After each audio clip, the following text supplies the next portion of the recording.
warahmatullahi wabarakatuh.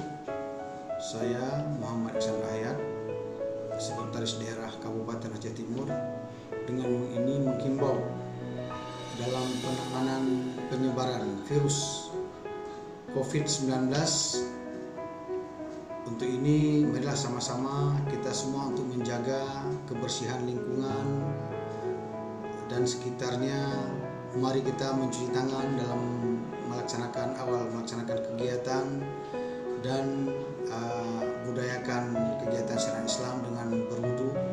Selanjutnya kepada kita semua diharapkan untuk tidak keluar rumah jika tidak ada keperluan yang sangat mendesak, dan hindari berkumpul dengan teman-teman di warung kopi atau di kopi kafe untuk kita bisa mencegah datangnya virus COVID-19 atau corona yang kita kenal saat ini.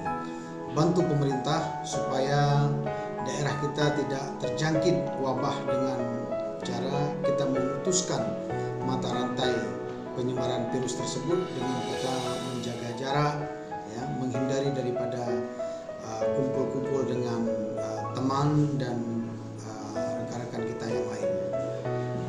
Berikan kepercayaan kepada kami untuk terus bekerja. Masyarakat tetaplah di rumah dan berdoa supaya kita sama-sama dapat menjaga agar virus COVID-19 atau kita kenal corona tidak sampai ke Aceh, khususnya di Kabupaten Aceh Timur. Demikian, Assalamualaikum.